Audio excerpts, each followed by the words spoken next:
Hi, I'm Eric, this is Lloyd, and we just got done playing Tapestry at the Cloak and Blaster. Tapestry is a game by Stonemaier Games. It is a civilization game, and I'm about to tell you how to play it.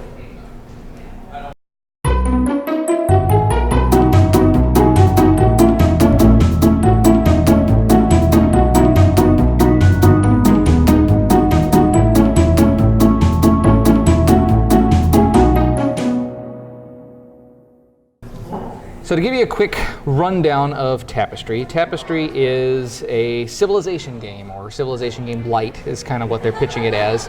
But the core mechanism of the game is moving your player markers up these advancement tracks.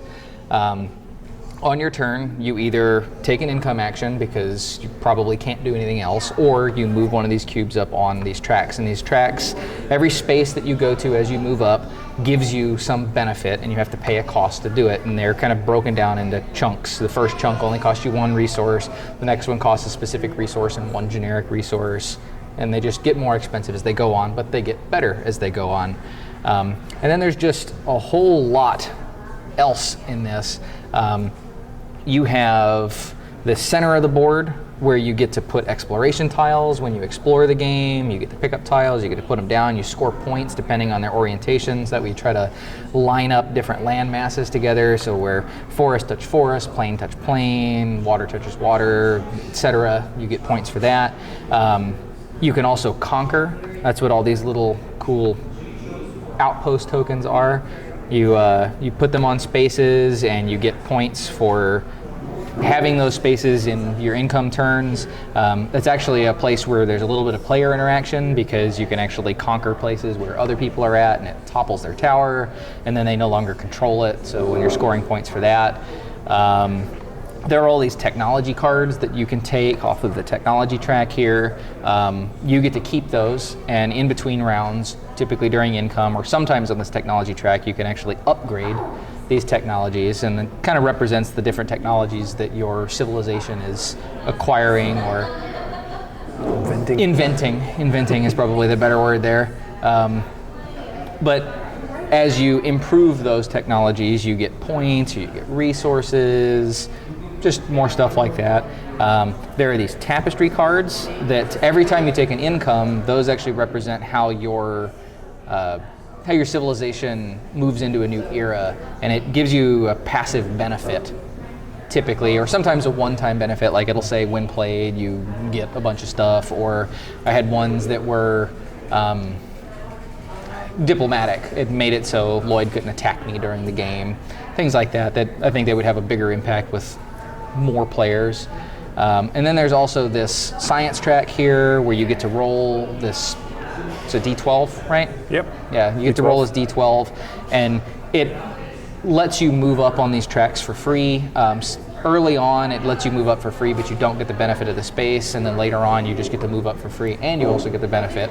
So that's nice. And then you've also got this little player mat here that represents your capital city. And you get to put all these little buildings on there, and as you pick those buildings up off of your board, that increases your income during rounds. You've also got these big buildings like Lloyd just took and put in his space, and those kind of help you take up. And those big buildings are another point of player interaction, because as you're racing up these tracks, the first person to get to each of the chunks gets a free building for doing it, so there's a little bit of a race there. When you combat, you get to roll some dice and you can earn points there. And the game just kind of turn, I move a cube, you move a cube. I can't do it anymore because I'm out of resources, so I move into a new era. And you do that 5 times, and you play until everybody's done it 5 times. So if I race really quickly to to advance my civilization, I could be done really early, and then everybody else gets to go. But I found that when we played that we were pretty on pace with each other. So I think that, there's lots of ways to earn points. I forgot to mention that on the little capital city board. You get points during your income phase for rows and columns that are filled. There's these little orange dots on these grid spaces that kind of are like bingo free spaces. They're already taken, so you can't put buildings there, but they also count as already being filled. So they help you complete rows, help you complete columns. If you fill any of these 3x3 squares, you also get free resources during the game.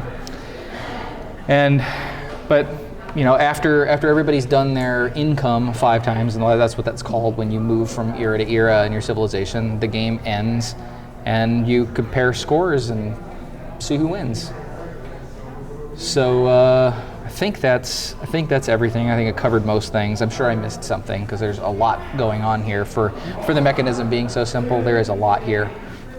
So Lloyd, what would you say was your favorite thing about Tapestry?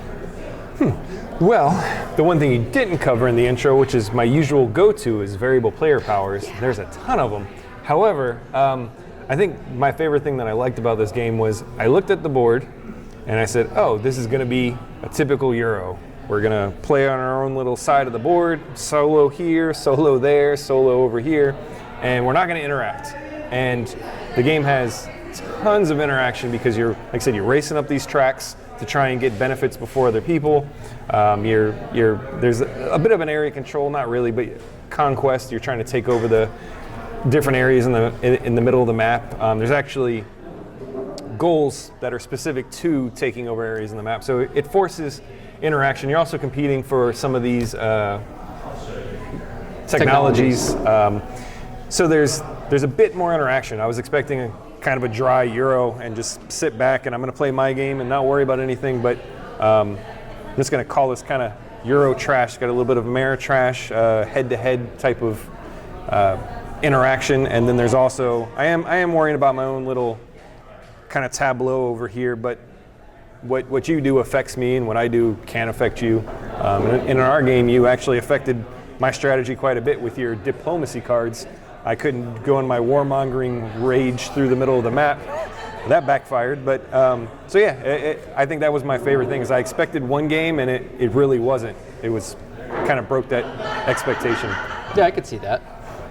Yeah, I'd say for me, I will steal your go-to answer. I actually really like the variable player powers, and there's a lot about this game that's different in every game that you play because it's enough cards in here that you won't see everything every game, but it's few enough cards also that you kind of expect to at least see some things because there are the trap cards in there, and there's enough of those that you'd expect to see those in every game. But the tapestries and your personal civilization that you get to pick, your faction that you pick at the beginning of the game, is definitely going to affect how you choose to play the game. And these technologies are going to come out in a different order, and there's a lot here that is different from game to game, which I really like. It's again, you kind of worry about Euros being very samey, and it's not. I actually really I like the variability here. There is a lot of variability, and it's a really pretty game. I mean, these pieces are awesome. They're well sculpted. Mm-hmm. They are. I like them a lot. So, with that out of the way, what would you say is your least favorite thing about Tapestry? So my least favorite thing, I'm going to say it's actually what this game is kind of based on, which is the Tapestry cards. It's kind of a double-edged sword. There's some really cool stuff in here, and there's also some take that in here in the sense there's trap cards, which there's I think 7 of them, so it's a little bit more than 10% of the deck. So you're going to see them. They are a bit.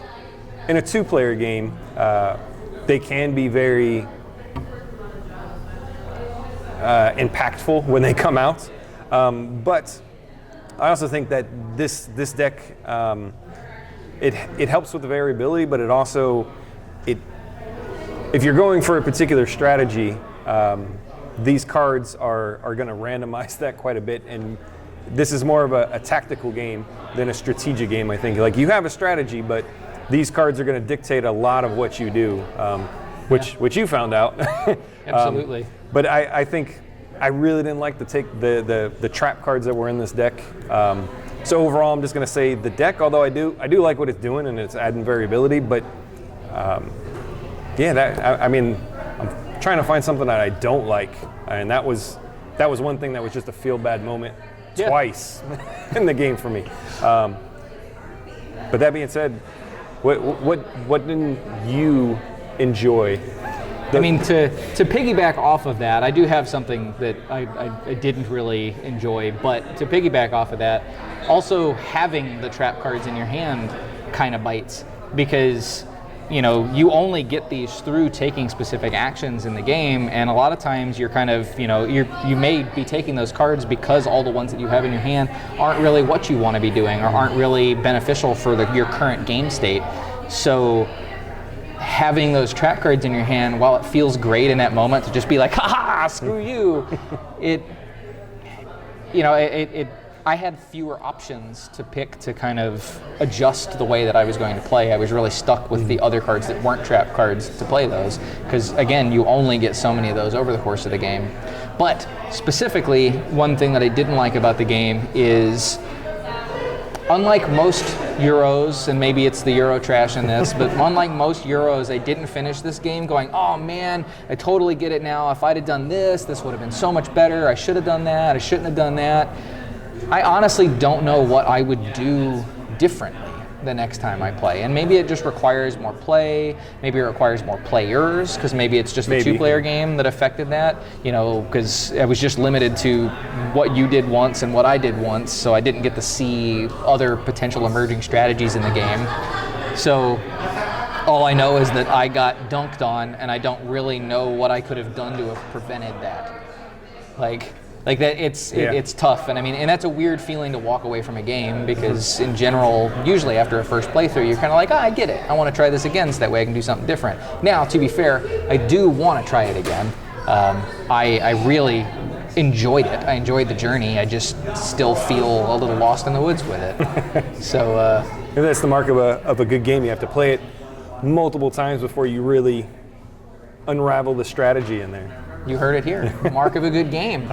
And that is Tapestry, a civilization game by Stonemaier Games. That's Lloyd again. I'm Eric, and we are Just Got Played here at the Cloak and Blaster. See ya.